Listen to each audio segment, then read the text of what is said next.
everyone.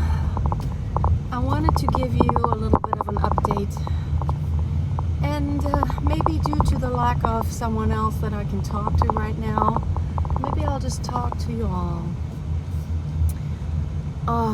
You can't maybe see it, but I just shed a few tears, and well, I'm just gonna tell you what's happening. I mean, there's nothing happening, nothing like happened. But sometimes there are moments, and I know everyone has these moments where everything like is a lot, and it just keeps, it seems like everything's piling up, and then, yeah. So I'm on my way to my OBGYN to, number one, pick up all the test results that were still to be picked up, the prescriptions, and then have an ultrasound. Trying to watch the traffic here, like left and right. I'm waiting. However, so I'll give you the situation. I have been asking this clinic so much about what do you need from me, from us, as far as paperwork, because Andreas, he is definitely going to sign all the papers. He's going to be on the birth certificate. He's going to be their dad. We are not together, but like we are the parents, and we want to do this as, you know, as him and me doing this together. And like of course they do it for unmarried couples, but you have to be in cohabitation, which we have never ever lived together. Even when we were together as a couple. And so, but I asked the clinic, so what do you need? And they said, well, we'll need a paternity acceptance kind of paper. You can go to your, whatever it is, the local registry office and get that. But here in Germany, the law is that you cannot do this paternity, you know, like you say, yes, I am the father. You can't do that until the 35 weeks of pregnancy. They don't do it for unborn children earlier, much less for embryos that you adopt, because here in Germany there's no, I guess it's a gray zone when it comes to the laws. I have to kind of put this on because it's a little glary. So, and they said, oh, it's okay. You can then just go and have the documents notarized, which we did. And now, my coordinator, she says, well, I talked to someone in the clinic here, the head of whatever, and he said, you have to come to Poland and get this at the registry office. Why did she not say this in the beginning? Because I was like so intently, because I told her we have 3 children. I mean, even if we were a couple, it would be really hard for both of us to go there at the same time, because we have 2 little ones. Our oldest has school, although it's gonna be another 5 weeks until they're out for this summer. We don't have that much summer. We have 6 weeks summer break here, and it's kind of late, like here in the south of Germany. So now, what are the options? Option number 1, Andreas flies over there to Poland, signs his part, because she said you can also do it separately. He signs the papers, does his signature, and then when I go over there for the transfer, I will have my signature on there. Problem number 1. Andreas has health issues. He does not even travel anywhere because he has crazy insomnia. He has not been anywhere or stayed overnight anywhere for like 13 years. Maybe 12 years, because I remember one time we stayed one night somewhere. We had to take care of, like, bring a car somewhere because he sold like an old timer that he had, like a classic car, and we brought it to Austria, and we stayed one night because it was a long drive. That's all. And he will I haven't asked him. It's like I know he's gonna say like I can't travel, I can't do that. I mean, I would pay it all, but pretty sure he's gonna say, oh, we can't do that. Problem number 2 with that is that on his, I don't know, I would have to use my passport for identification, because on a passport they don't have your street address. On your personal ID, however, they do have your street address. And if what if we do all this only at the end for them to say, oh, but you don't officially live together, then you can't do it. Like, whoa.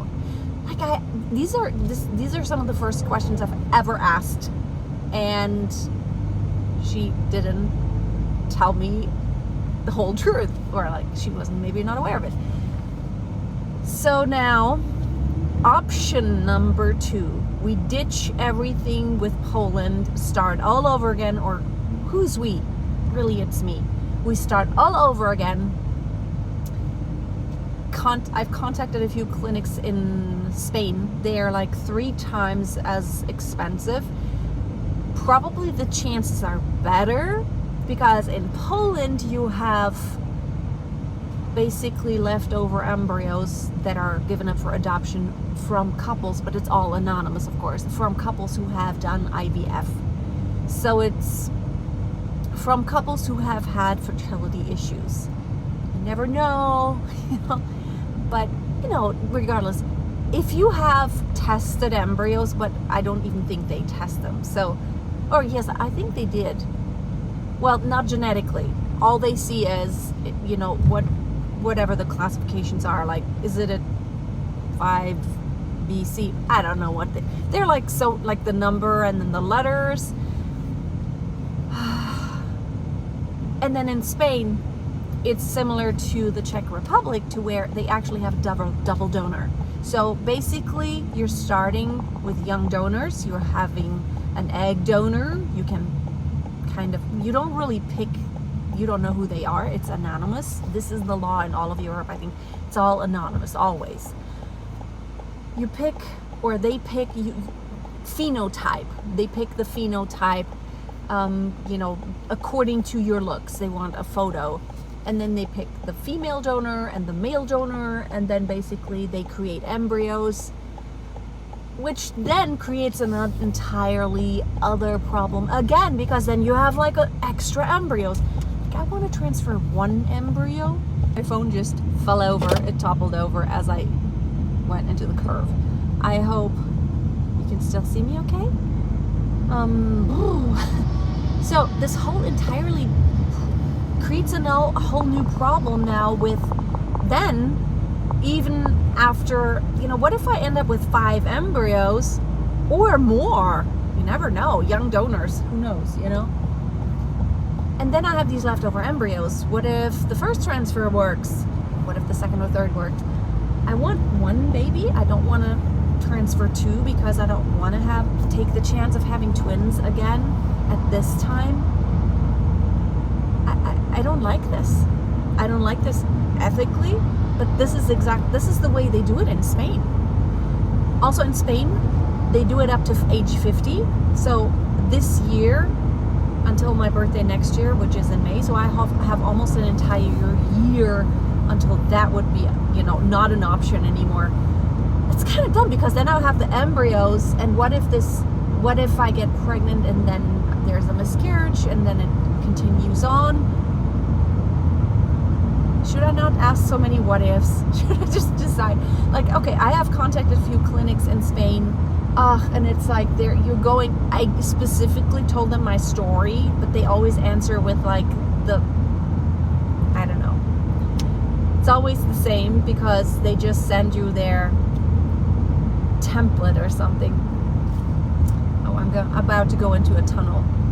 And they're like, yes, thank you very much. We have a special deal going on until July or whatever. Because I said, I have like all these tests. I have like, they're fresh, they're up to date. This is where I'm at.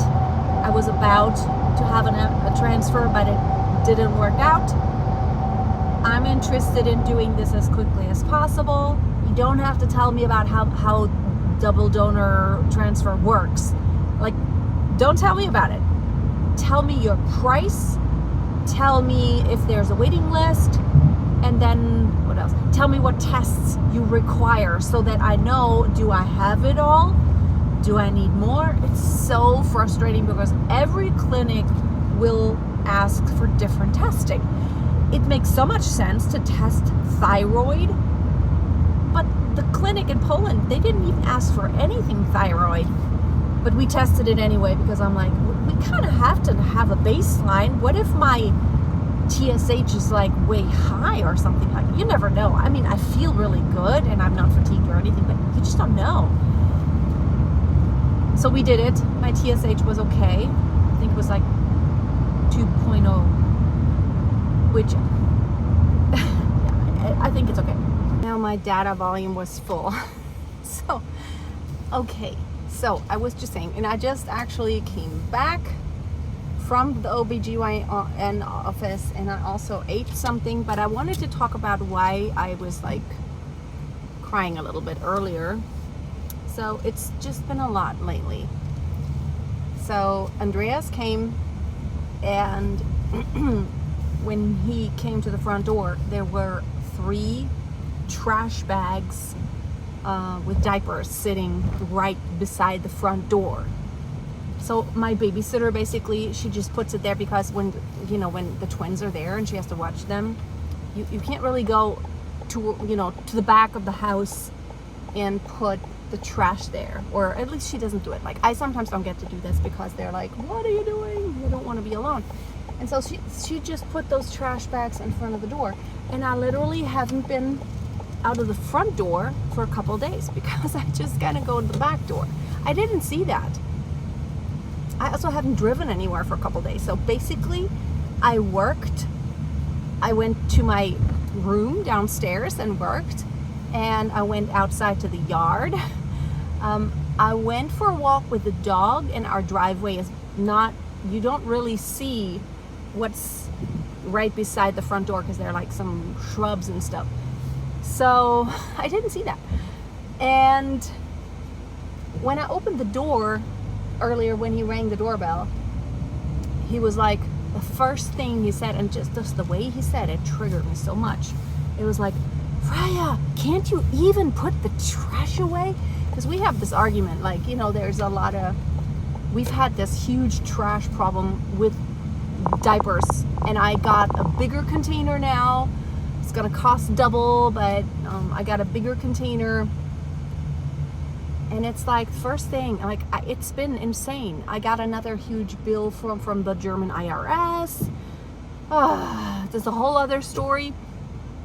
And then I'm like, in those moments, I'm like, I'm working like insane. I'm working so hard. I mean, I love what I do. But when you are self-employed, it's not always like, for sure this is how much money you'll get every month. Like, I'm working freaking hard. Like, I have to pay my team. I have to make sure I always have enough money for everything, and I am the only one who has ever paid for those kids. Everything, 100%. He has never paid anything. And then it's just the way he said it, I freaked out. Well, I was like, I just grabbed, he said, like, you can't even put the trash away? Oh, come on. And so I'm like, my babysitter put it there. And I freaked out a little bit. I'm like, my babysitter, I literally have not seen it. And I grabbed the bags, and I broke out in tears. And he's like, I'm just trying to help. And I'm just like, this is not helping me. It just was all too much. And, like, sometimes there are moments when I've been working so hard on everything. We put up the pool this week. I ordered a new pool because we've had it for 5 years, one of those steel frame pools, and there was a hole on the bottom. You could not fix it because it was the seam where where you let out the water, and that could not be fixed. I did like all these fixing things, and it just never worked. So I'm like, okay, we're getting a new one. So $300. Got a new pool. Sunday, Romy helped me to put it up. It was a lot of work. And so the twins were there while in the yard while we were doing it, and they were getting all over stuff. We managed to put it up. And then we were like, okay, we're gonna put water in now. So we filled it with water. And then the water leaked because on the bottom, well, I'm not gonna tell you the whole story. There was a hole in there again because of a mistake I made. Basically, there was a rock like on the bottom that punctured it right on the side. I did not see that. And so, yeah, nice. That was hard this week because I'm spending all this money to get a brand spanking new pool and putting in all this work and filling it up with water, which I don't know, like water isn't that cheap here, you know, because you don't just pay for water, you pay for water and sewage, of course. And like all of that yesterday, and a friend came by and we made it worse. We punctured another hole in trying to kind of lift it up a bit on the bottom and maybe try to pull out that rock. It didn't work. So all of that, and I'm trying to, like, in my business, do a lot of things right now. Like, I've been freaking working hard.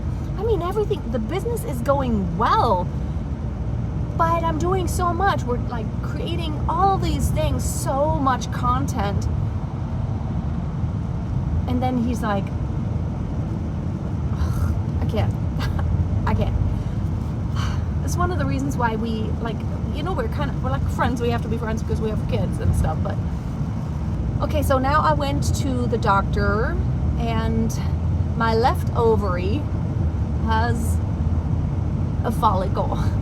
Not mature yet, but I might ovulate maybe soon, maybe not. There's a follicle. And if there's a follicle, I mean, there might be an egg, there might not be an egg in there. I don't know. There's probably is an egg in there, but, you know, we don't need an egg. So he gave me all the prescriptions. So basically, technically, I'm ready to start a cycle and start taking a pill for a month and get a cycle, and then, you know, get a period, and then start on day one with like all the medication, or whatever they want me to start the cycle. However, we can't start now because we haven't figured this out about the signing of the papers. And now I'm thinking, can we even do it in Poland? And if we can't, if I'm now trying Spain, which costs 3 times as much for one attempt, but then also it's like a double donor, the chances might be better because better embryos, younger donors. So that's my update. I don't know what's happening right now. Don't know what I'm gonna do, but I'm going to try to think through this logically, not emotionally. It was so nice just to be away for a couple hours now, and you know, the drive is only 20 minutes to my doctor's office, but then, you know, the waiting time, and I had some good food. There's like this nice Thai fast food restaurant, you know, and they have this so yummy. It's rice, and then of course it like a mango coconut sauce with duck, like crispy duck, and not fried, not breaded, but crispy baked duck, and these yummy crunchy vegetables. It was so good. I had that when I was pregnant, and I remember when I was pregnant, it tasted weird. Sometimes, you know, like, I have to admit there are moments when I'm thinking, do I really want to do this and add more to this whole mix? Because I'm doing this all by myself, basically, and I want to move to the States, and I want, like, there's so much involved and so much money that I'm going to have to pay out for all of the things. But see, I'm always thinking about the future, and I never want to be there in 10 or 20 years and have this huge regret. Because, like, literally everything else in my life I could do a couple years later. What if I'm starting over again with a new baby? Okay, 3 years after that, I'm going to be exactly where I'm at now, with like how young the youngest kids are. And then, you know, what is that in comparison to an entire lifetime that I'm going to have my kids? You know, and I can work whatever. I can work my booty off, and I have fun doing it. And there will come the time when they're gonna be older, and it's gonna be a while, of course. But I mean, when they're 5, they're not gonna need me as much as they do at newborn stage, and when they're 10, they're not gonna need me as much as they need me when they're 5. And my almost 12-year-old daughter, she has her birthday in a few weeks. She definitely can do, she needs me, of course, but not that level of the time spent. She spends a lot of time now with friends and not with mom. Little kids spend 24 hours with mom, and the older they get, the more time they spend with friends. So I'm gonna have tons of time eventually again to get all the work done when they're in school all day long. And that babysitter time where I have to pay so much money for childcare, it's gonna pass. And if I only have one little, really little one, it's gonna get cheaper. As soon as everyone is in school, that is a relief financially. But I just ask myself, do I want money to be the limiting factor here? I mean, yes, money is definitely a prerequisite to do anything, really. Fertility treatments are expensive, and moving to the States and getting investing in my business so I can get the E2 investor visa, it's significant. But then I'm very close to, bear with me, this is long today, but it just feels good to talk. And then I have thoughts sometimes why not go ahead and just expedite everything and just go ahead and sell the house? Probably we have at least 100K of equity in the house, which then would mean, I could have that investment sum for the business, which if I invested about 60, 70K into the business, wow, what I could do. Investing into business is not I'm spending money on whatever. It's gonna result directly into, in more revenue, more leads and all that stuff. If I'm gonna spend money on ads, and if I have more to scale, it's gonna scale faster. What if I had 60 grand in the next 6 months to just invest? And what if we sold the house and we could stay with my mom for 2 or 3 months, or even maybe a little bit longer, which is gonna be crunchy because she has a house, but I don't know. These are all thoughts that are going through my head. There are many options, and I feel it's never a matter of this is right, this is wrong. It's just every decision. I mean, there's always time to do it, even if we sell the house isn't my happiness. I think about this a lot. I could be happy in many different scenarios. Would I be unhappy if I had to live in an apartment? I wouldn't be unhappy. It's not what I want. I want a nice house with a pool for my kids. Of course, right now with the little ones, that's kind of dangerous. I mean, there are ways to protect them from, drowning. This is always a worry, because right now that steel pool is it's so high up, they can't get there. We still watch it like crazy, but it's in-ground pool would be very dangerous, but they have those nets. But anyway, whole different story.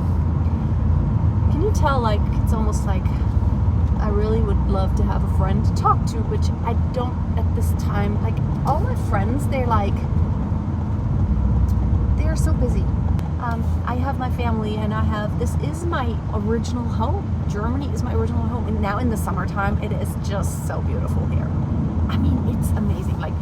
Right now the weather is perfect, but I know in the winter I'm gonna have every single in the past few years it's been this. I'm no, I think I want to be in Texas. I mean, in Texas we have winter time. It does get cold, not for 5 months at a time. Summers are freaking hot. I don't know, if I had a pool in the backyard and air conditioning, I wouldn't mind. Right now it's not that extremely hot. It's in the 80s here, but my goodness, I could hardly sleep last night because it was hot in that bedroom, because it's under the roof. It was so hot, and I'm this is not even how hot it's gonna be. no one has air conditioning here in Germany. Like, I'm like the car, so comfortable, like air conditioning, you know. But I'm gonna wrap it up for today. Thanks for listening to all of my ranting and all of my blah blahing, but I know you all have gone through the same thing, and those of you who are still trying to conceive and on your fertility journey, baby dust to you. Don't let anyone stop you from, you know, that dream getting fulfilled. It's so worth it. Best thing I've ever done was decide to have my kids and just to go ahead and do it. I wish I had done it sooner, but you know what? It's okay. I did a lot of stuff earlier in life. I traveled the entire world to crazy places that a lot of people never go to. Antarctica and the Arctic and the South Pacific, Bora Bora, Fiji, Tonga, like all these amazing islands. I saw a lot, and I was a performing artist for several years, and I went all over the place, and I performed all over the world. And I was like, you know, everyone looks up to me, and like even what I do now, I have this influencer kind of thing going on now, and I have a lot. But I'm at the stage right now, it's like I crave family, but at the same time, I really crave a partner. I really crave a partner now. If I have another baby now, of course, that's gonna throw me back, because I'm not gonna date when I like get pregnant and have a baby. No way. You know, it's always this decision, like, what is more important? And I always think I could still look for someone when I'm 55, but I'm not gonna have another baby when I'm 55. Now, age 50, that's like kind of the last call. It was like, okay, I could have another child, and I wouldn't want to wait that much longer, because I mean, I do want to get it over with and just go ahead and like, okay, let's start, and then that's it, and then then I'm going to focus on raising those, and there comes the time when they don't need me that much and I can do more, and I can maybe then start dating after a while. And you know, if I have someone watching the kids, and my oldest daughter is going to be even older, she might be able to help me out a little bit, you know, and having someone else at the house watching the kids, all the stuff, so much going on. I have the tendency to want, like, I really always have big goals. Honestly though, so far, I kind of always reached whatever I wanted. Maybe it took longer, but I always got what I wanted. So I don't think it's insane or unrealistic to want to do all the things, like have another baby and have a partner and move to the US with my business. It could be done. I mean, it's not rocket science. It's just logical steps, and you just do the thing. The difficulty thing is that I literally have only so much physical capacity to get work done. Most of the time, from the time I open my eyes in the morning, well, before I even open my eyes, I'm at work. Like, my brain is at work at night. I'm figuring out things. I do sleep well. I totally do sleep well. But I figure out a lot of things when I'm like half asleep. I solve a lot of problems that way. My brain is always on the ball. I have not watched TV or movies, I don't know, pretty much ever since like the twins, when they were very like newborns. I watched shows. Then came the time when I couldn't anymore with them around, and you know what? I'm glad, because it's a waste of time. All I do now is listen to podcasts and like business stuff, learning. How do I do this? And I know there is a way. And I feel like I just need more help. And for that, I need more money. Okay, I have another podcast, the Find Your Voice podcast. That's where I should talk more in depth about this, because this is the kind of stuff I share, like really thinking through my dreams and how do I do this and the mindset around it. This channel is supposed to be more for like sharing the TTC journey, but thanks for indulging me today. I kind of needed this. It's long, but you have an amazing day. You be blessed. And now I'm really wrapping it up. I'll talk to you next time. I'll keep you updated.